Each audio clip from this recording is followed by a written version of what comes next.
What's going on, guys? It's your boy, the one, the only, Rogue King. You know it. I love doing that, bro. I just love doing that.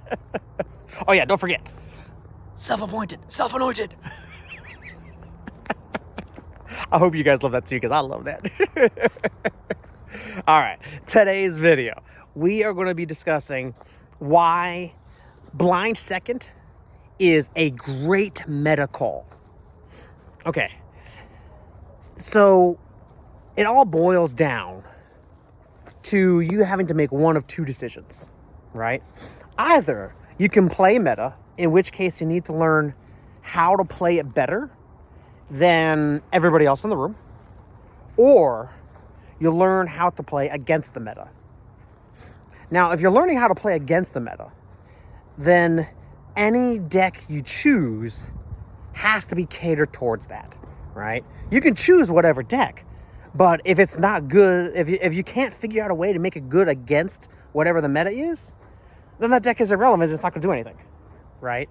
Even if it's a deck that nobody's ever heard of, if it's not good against the meta, it's not going to do well at a regionals or whatever, right? So, for a perfect example, right? Junk Synchron. Fantastic, fun deck. It's a blast, right? But does it really do anything to Dracotail? Does Dracotail care about it at all? Not really, right? Like, does it have any specialities that are able to utilize the weaknesses of Dracotail or utilize the attempts that Dracotail are making? Not really, right? So therefore, Junk Doppel, as fun of a deck as it would be to take to a regionals, it's not the right meta call, right? So why is blind second the right meta call? Well, here's the thing. It depends on what kind of blind second deck you're doing, right? Let's put it this way, right? If your blind second deck is mostly board breakers, that's actually not going to work, right? That's basically, you might as well be taking Sky Striker. That's fine. Sky Striker's fine. You know, in any given format, Sky Striker does Sky Striker things. That's true enough. But outside of that deck, not really going to do it, right? So that's not what I mean by a blind second deck. Instead, what I mean is building a hand trap heavy deck that's focused on using the hand traps that are best against the meta. Okay? For example, right? Well, and let's use this as the direct example. If you're going blind second, not only are you able to utilize all 6 Molcharmies, you can't use 9 because, you know, Meowth is not really doing anything right now, but you can use 6, right? Not only can you do that, and you're very likely to draw at least one of them, and that one will get you at least one draw, right? And put them on a more awkward board state. Not only that, but you can utilize things like the Psy-Frame package, right? Psy-Frame, Gamma, as well as, what is it, Beta? I can't remember which one it is. The Spell Negate. That one, right? That's Cillion? Can't remember which one it is. I keep forgetting. Anyway, the point is that if you utilize that package is really good against things like Rahu Dracotail. And stopping Rahu Dracotail is really, really impactful, right? And then also you have access to things like Izuna. Izuna can get you to wind up Zenmayo, which is another great card against that deck, right? And there's also something like Lupus. Lupus is great. It stops the Arthelion, right? So blind second enables you to utilize all of the best things that hurt that deck the most. So you should actually be considering how to do blind second.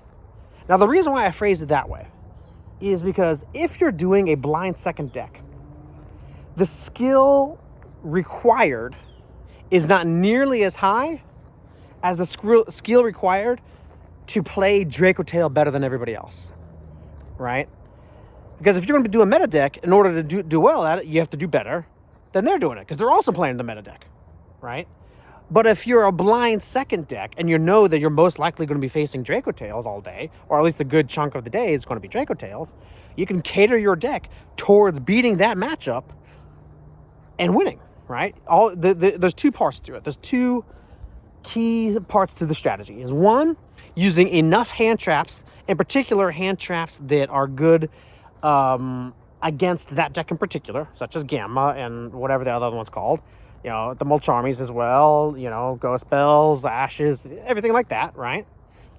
And two, in particular, utilizing an engine that can very easily get to that 8,000 damage on board, that can very easily break whatever board your opponent has just put up, and then on top of that, put 8,000 damage on board. Currently, the best example of that is K9. But another classic example would be Tenpai Dragon, or even more before that, Grand Maju, right? For its times, like both of those decks, it's not a coincidence that both of those decks appeared in Tier 1 formats.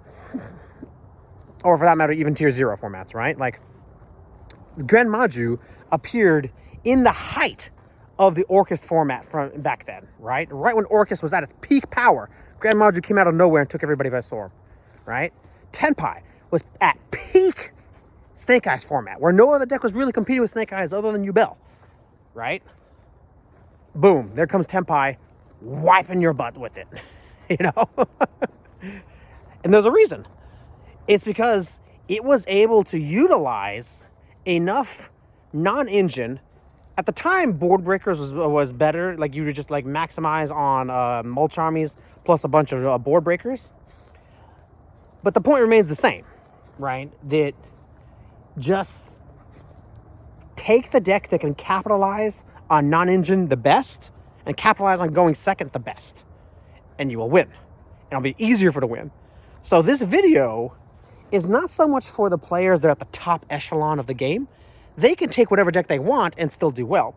This video is for the players who are not quite there, who want to close the power gap between those players and themselves, right? So if you're a skilled player, but you're not quite skilled enough to be some of the best in the room, then your best bet is to take a blind second deck. Let me know what you guys think about that. Comment if you like this video, you know, subscribe, like, all that good stuff, you know, the usual good stuff. You've heard it from every YouTuber out there. It's part of the game, right? So, anyways, also, be sure to enjoy your day. Love your life, love yourself, love those around you. Find your inner happiness, right? Like, there's a lot of things in this world to be grateful for, and there's a lot of things in this world to be mad about. And ultimately, it's your choice which one to do, right? That's the thing, right? Like, I could sit here and be mad about all kinds of things. But at the end of the day, I get to be in this beautiful, nice forest, just enjoying my day. So why not, right? Just enjoy your day. Take some time for yourself. Do things that make you feel good and happy about yourself, right? And if you have any partners or dear friends or anything like that, take them along with you. Enjoy their company, right? If you don't have people like that in your life, time to kind of expand your life a little bit. One step at a time, right? You don't have to go out and like make a million friends at once, okay? Try one friend. Try one, okay? Put yourself out there, one person at a time. See where it goes. You'll probably fail a bunch at first. So be it. That's exactly what happened with me. I failed a bunch at first. I just kept at it. When I felt comfortable enough to try again, I tried again. When I got hurt by it, I got hurt by it. And then I waited until I was comfortable enough to try again, and I tried again.